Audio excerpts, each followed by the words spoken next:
Assalamualaikum warahmatullahi wabarakatuh. Saya Fatwa Femra Anafi, NPM 2021700067 dari jurusan Pendidikan Geografi Universitas Liu. Pada video kali ini saya akan membuat tentang video Pancasila ataupun butir-butir dari nilai Pancasila dan pengimplementasiannya dalam masyarakat ataupun dalam kehidupan sehari-hari.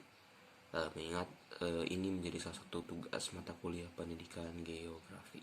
Pertama-tama Pancasila. Pancasila ini kita tahu sebagai ideologi, sebagai dasar dari negara kita dalam melakukan setiap pergerakan, melakukan setiap langkah, baik itu dari sisi kebijakan pemerintah ataupun perilaku yang diterapkan oleh masyarakat. Pancasila ini menjadi suatu pandangan hidup, ya, pandangan hidup bagi semua insan bangsa Indonesia, gitu kan. Terlebih lagi Pancasila ini terbuat atau sudah ada sejak atau diturunkan dari turun-temurun dari budaya leluhur kita, yang dimana oleh para founding father itu dirangkum, itu ditegaskan kembali bahwa Pancasila ini sebagai dasar negara, dimana dasar-dasar Pancasila ini ada 5 butir. Yang pertama yakni 1. Ketuhanan yang Maha Esa, 2. Kemanusiaan yang adil dan beradab, 3. Persatuan Indonesia, 4. Kerakyatan yang dipimpin oleh hikmat kebijaksanaan dalam permusyawaratan perwakilan, 5. Keadilan sosial bagi seluruh rakyat Indonesia. Dimana setiap poin dari setiap butir dari Pancasila ini bersifat saling membutuhkan, saling mempengaruhi, dimana adanya keterkaitan gitu. Jadi tiap poin ini harus bisa kita implementasikan, harus bisa kita hidupkan nilai-nilainya, dimana jika kita dengan bersungguh-sungguh gitu ya, semua masyarakat, semua bangsa Indonesia itu menerapkan setiap nilai dari nilai 1 sampai 5 dasar-dasar Pancasila tersebut, diharapkan adalah bangsa Indonesia yang bisa besar, yang juga mendorong kemajuan dari negara Indonesia. Selanjutnya yakni adalah selanjutnya di sini saya akan coba menjelaskan tentang penerapan gitu ya, penerapan implementasinya dari setiap nilai-nilai Pancasila, dari mulai sila ke-1 sampai dengan sila ke-5. Yang pertama yakni sila pertama, ketuhanan yang Maha Esa. Kita ketahui itu kan, Indonesia ini termasuk negara yang heterogen, dalam artian banyak sekali jenis agama yang sudah disahkan dan juga sudah dipercaya gitu bagi masyarakat Indonesia. Ada 6 agama yang secara resmi gitu kan diakui oleh negara, di mana setiap masyarakat, setiap individu itu diperbolehkan bebas dalam memilih, dalam menganut kepercayaan yang mereka percayai masing-masing. Tidak ada paksaan, dengan catatan mereka itu beriman kepada apa yang mereka percayai, yaitu Tuhan yang Maha Esa, sesuai kepercayaannya masing-masing. Itu adalah bukti penerapan atau implementasi dari Pancasila sila pertama. Ada juga ketentraman dalam beribadah. Mengingat ya, seperti saya katakan tadi, bahwa Indonesia ini memiliki jumlah agama yang banyak gitu kan, tidak hanya misalnya Kristen saja, Islam saja, tapi ada berbagai macam agama yang berada di Indonesia gitu kan. Tentunya harus ada rasa nyaman, rasa aman ketika kita itu sedang melakukan peribadahan. Dan itu pun bisa dilakukan seperti misalnya ada perhatian khusus dari pemerintah ataupun kesadaran dari masyarakatnya masing-masing untuk bisa menjaga dan saling mentoleransi gitu kan keberadaan agama yang berbeda. Keberagaman tersebut bisa bisa dijaga, bisa dibesarkan, karena nilai-nilai toleransi ini termasuk gitu kan dalam sila pertama, dan juga nantinya pada sila seperti adanya persatuan di sila ketiga gitu kan, adanya yang adil itu sila kedua. Itu yang saya katakan tadi, bahwa sila dari Pancasila ini saling berkaitan seperti itu. Dengan adanya toleransi beragama di Indonesia yang memiliki berbagai macam agama yang diakui secara resmi, itu nantinya akan menjadi suatu keharmonisan, menjadi suatu power kesatuan gitu kan, power perbedaan tapi menjadi suatu kesatuan. Kesatuannya itu adalah saling menghargai, toleransi antar perbedaan agama. Lanjut ke sila kedua, yakni kemanusiaan yang adil dan beradab. Setiap manusia itu memiliki hak dan kewajibannya masing-masing. Tentunya hal tersebut harus dipenuhi gitu kan ya, baik itu hak ataupun kewajiban gitu kan. Ketika kita sudah memenuhi kewajiban kita, hak-hak pun itu bisa kita dapatkan. Dan disinilah implementasi dari sila kedua, yaitu harus adil, kemanusiaan yang adil dan beradab gitu kan, dimana setiap person dari masyarakat Indonesia, bangsa Indonesia itu dapat merasakan keadilan gitu kan, adanya keadilan beradab, dimana kita itu bisa saling mencintai sama manusia, saling menghargai, tadi toleransi gitu kan, bukan hanya dalam hal agama ataupun kepercayaan yang dianut, tapi dalam setiap hal. Misalnya gitu kan, dalam suatu permusyawarahan atau dalam sidang atau dalam diskusi ya kecilnya, kita sering didapati perbedaan-perbedaan hal tersebut gitu kan. Dalam perbedaan tersebut kita itu tidak bisa apa ya istilahnya, jangan memaksakan untuk kita harus yang benar gitu kan. Tapi di sini berkaitan juga dengan sila keempat, yaitu ada yang permusyawaratan gitu kan ya.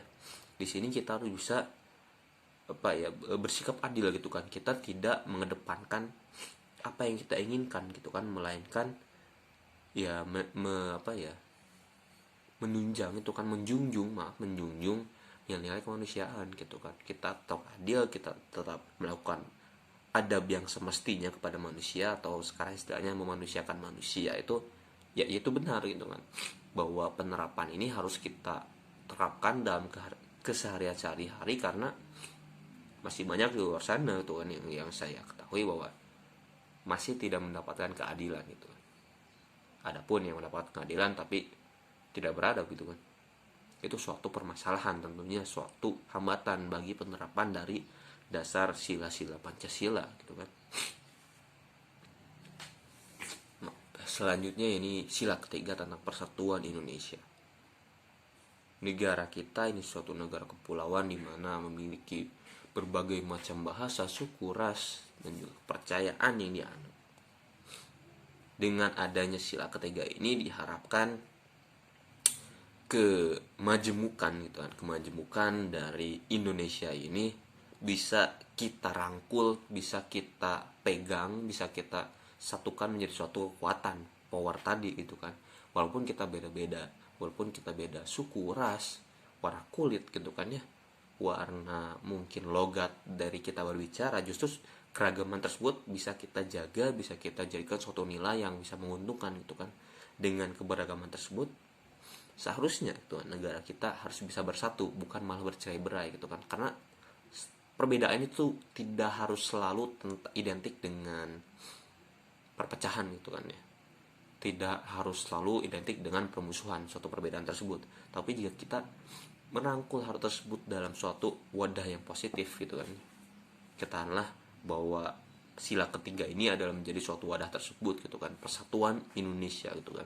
Diharapkan pengimplementasiannya ya ini adalah adanya saling menghargai dalam perbedaan tersebut gitu kan, dimana ketika kita bisa saling menghargai satu sama lain gitu kan, negara bangsa ini akan besar. Dan negara pun gitu kan, negara pun dalam urusan mengatur segala rupa halnya itu akan lebih mudah kan, ketika kita itu sudah menyatu gitu kan, kita itu sudah berbaur, kita itu sudah satu dalam persatuan Indonesia. Tidak ada lagi yang namanya seperti misalnya mengedepankan sukunya gitu. Mengedepankan misalnya saya suku Sunda gitu, saya mengedepankan bahwa Sunda itu yang terbaik, Sunda itu terbaik daripada suku-suku yang lain gitu kan. Itu hal tersebut itu tidak baik gitu kan, karena mengingat tadi saya katakan bahwa kemajuan di Indonesia itu sangat beragam sekali, bahkan sangat indah gitu kan jika kita melihat dari sisi yang lain gitu kan, dimana biasanya negara atau suatu bangsa itu ya cuman satu jenis, tapi kita Indonesia itu suatu hal yang unik. Kita diberikan keuntungan dengan berbagai macam gitu kan. Kita bisa belajar ya, dengan adanya Persatuan Indonesia ini kita bisa belajar setiap budaya, setiap keunikan masing-masing dari tiap daerah, yang itu menjadikan suatu kekayaan bagi pribadi kita sendiri gitu kan. Kita kalau misalnya kita ini ya coba mengapa istilahnya ya, kalau istilah ininya menyombongkan gitu, menyombongkan bahwa kita itu bukan hanya tentang Pulau Jawa gitu kan, tapi kita memiliki pulau-pulau yang lainnya gitu. Bahkan tidak, kalau tidak salah 17.000 lebih pulau-pulau di Indonesia gitu kan, dimana memiliki kelebihan dan juga keunggulan lainnya gitu kan. Jadi kita kalau istilahnya bisa bisa sombong itu banyak buat sombongnya gitu kan, tapi nggak boleh dalam artian nggak boleh kita seperti itu. Tapi jika kita kemas perbedaan tersebut dalam persatuan Indonesia dengan adanya toleransi, menjunjung tinggi gitu kan setiap perbedaan, bukan menjadikan suatu itu permasalahan gitu kan, akan berada pada titik kita itu cinta tanah air itu yang tinggi gitu kan. Dari setiap perbedaan gitu, dari Aceh sampai dengan Pak Timur, dari sudah sampai dengan daerah timur gitu kan, kita itu bisa bisa timbul nih rasa persatuan, rasa persamaan, bahwa kita itu bangsa Indonesia gitu kan. Lahirlah cinta tanah air, meningkatlah rasa nasionalisme gitu kan. Tidak mengedepankan misalnya budayanya sendiri, tapi kita akui bahwa semua keragaman tersebut dalam budaya Indonesia itu akan menjadi suatu nilai penting, itu nilai nasionalisme, di mana kita itu sangat mencintai dan menjaga ya keadaan keutuhan perbedaan Indonesia dalam persatuan Indonesia. Jika sudah ada timbul rasa nasionalisme, tentunya kita akan memberikan segala yang kita bisa, segala yang kita punya, ya demi perkembangan dari bangsa kita itu sendiri gitu kan. Kita tidak akan sungkan-sungkan gitu kan dalam mempertaruhkan derajat dan martabat bangsa negara kita Indonesia. Dan ini juga sebenarnya sudah sudah diantisipasi dengan adanya Bhinneka Tunggal Ika, itu berbeda-beda tapi tetap satu.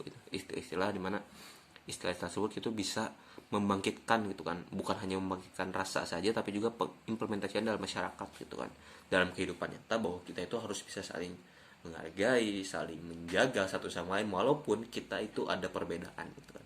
Jangan jadikan perbedaan tersebut suatu permasalahan, justru jadikan perbedaan tersebut suatu power untuk kita bisa menjadi keutuhan yang sangat kuat. Sila keempat yakni kerakyatan yang dipimpin oleh hikmat, kebijaksanaan, dan permusyawaratan perwakilan. Dalam keberagaman Indonesia ini tentunya harus ada pemusyawaratan, di mana semua suara, semua pendapat itu bisa kita diskusikan, bisa kita musyawarahkan untuk mencapai suatu tujuan bersama itu kan. Mengingat kita ini negara yang luas, negara yang memiliki keberagaman yang sangat melimpah itu lah. Saya sudah beberapa kali itu menyebutkan hal tersebut di video ini gitu kan. Dengan adanya permusyawaratan tersebut gitu kan, diharapkan gitu kan bangsa dan negara kita itu bisa terus berkembang dan bahkan sampai pada titik maju gitu kan. Kita harus bisa mengenyampingkan suatu kepentingan yang bukan untuk tujuan bersama itu kan. Kita harus mengedepankan bagaimana kita itu bangsa dan negara Indonesia itu bisa maju bersama-sama, bisa mencapai tujuan bersama dengan cara bermusyawarah gitu kan. Dengan cara bermusyawarah, dengan cara kita itu bisa saling menerima tanggapan gitu kan. Kita menerima tanggapan, kita selesaikan segala hal tersebut gitu kan ya dengan cara bermusyawarah yang dengan kepala dingin gitu kan. Kita tidak memaksakan kehendak kita secara pribadi ataupun kepentingan kelompok tertentu gitu kan ya. Dengan adanya permusyawaratan diharapkan itu kan kita bisa mencapai suatu mufakat gitu kan, keputusan yang memang diambil didasari oleh keputusan bersama gitu kan. Tidak adanya paksaan, tidak adanya suatu golongan tertentu yang diunggulkan gitu. Kita harus menguntungkan semua masyarakat bangsa Indonesia seperti itu dengan adanya permusyawaratan perwakilan seperti itu. Selanjutnya ini sila kelima ini keadilan sosial bagi seluruh rakyat Indonesia. Ketika kita berbicara Indonesia, kita tentunya bukan hanya berbicara tentang Kalimantan saja, tentang Sumatera saja, tentang Sulawesi saja, ataupun yang lainnya. Ketika kita berbicara tentang Indonesia, tentunya kita berbicara tentang seluruh bagian dari Indonesia, baik itu secara administrasi ataupun yang lainnya. Perlu adanya keadilan jelas gitu kan, dibutuhkan oleh kita, dibutuhkan oleh semua masyarakat Indonesia. Seperti ini nyambung itu kan dengan sila-sila sebelumnya, adanya toleransi, adanya keadilan bagi manusia yang beradab seperti itu. Perlu adanya keadilan tersebut agar setiap bagian dari bangsa Indonesia ini merasakan bahwa kita itu ya rakyat Indonesia, kita itu mengakui nantinya kita itu bisa merasakan bahwa kita itu benar-benar diayomi oleh negara ini, oleh negara kita sendiri, kita diakui walaupun adanya perbedaan tadi gitu kan, adanya perbedaan tadi, sehingga ketika setiap daerah dalam artian itu ya daerah-daerah di Indonesia, setiap daerah itu diberikan hak yang sama walaupun itu mungkin ada permasalahan kendala, tapi ketika kita negara dengan usahanya terus masyarakat dengan pengertiannya itu kan, diharapkan keadilan bagi seluruh rakyat Indonesia ini bisa tercapai gitu kan, bisa tercapai, dan sehingga setiap masyarakat Indonesia ini yang merasakan itu kan, merasakan keadilan yang memang seharusnya dirasakan. Karena kita ketahui masih banyak gitu kan saudara-saudara kita di daerah yang lain yang mungkin masih kesulitan gitu kan, masih kesulitan. Kalau kita misalnya di Jawa di sini gitu kan, di Pulau Jawa, kita apa-apa akses itu bisa dikatakan cukup mudah gitu kan, akses baik itu segalanya gitu kan ya, ada industri yang dekat gitu kan, untuk perkantoran dekat, segala rupanya akses dimudahkan, mudah gitu kan, karena terlebih lagi Pulau Jawa ini menjadi sentral gitu kan, sentral dari segala bidang gitu kan. Nah, hal tersebut sebenarnya harus menjadi perhatian kita bersama gitu, baik itu dari sisi pemerintah ataupun negara atau pihak swasta gitu kan, dimana bisa ikut membangun rasa keadilan tersebut gitu kan, baik itu dari sisi pemerintah, swasta, ataupun juga dari kita sendiri gitu. Kita harus ada kesadaran, kita harus bisa mengerti gitu kan proses-proses yang memang sedang dilakukan oleh negara dan pemerintah untuk bisa membangun keadilan tersebut gitu kan. Kalau dalam hal kecilnya saja gitu kan, ya ketika kita dihadapkan pada suatu misalnya hal kecil gitu kan ya, di lingkup kelas lah gitu, lingkup kelas lah gitu kan, ada teman kita yang memang dari sebutlah daerah A, B, dan C itu kan, sedang C itu daerah yang bisa dikatakan nggak terlalu bisa ke ekspos gitu kan. Kita itu nggak bisa adil ke setiap teman-teman yang dari berbeda daerah itu kan, mungkin adanya keterbatasan baik itu dari segi bahasa ataupun ya hal lain lah gitu yang terjadinya perbedaan. Nah, kita itu harus bisa adil gitu kan, walaupun teman kita itu dari daerah lain, dari daerah berbeda dengan kita itu kan ya, hal kecilnya itu di situ gitu kan. Kita harus bersikap adil, kesadaran dari kita bahwa setiap kesadaran masyarakat bangsa Indonesia ini di awal dari yang kecil gitu kan, dari ketika semua masyarakat itu bisa bersikap adil gitu kan kepada siapapun dimanapun gitu kan, ya ini akan membangun keadilan negara gitu kan, seperti itu.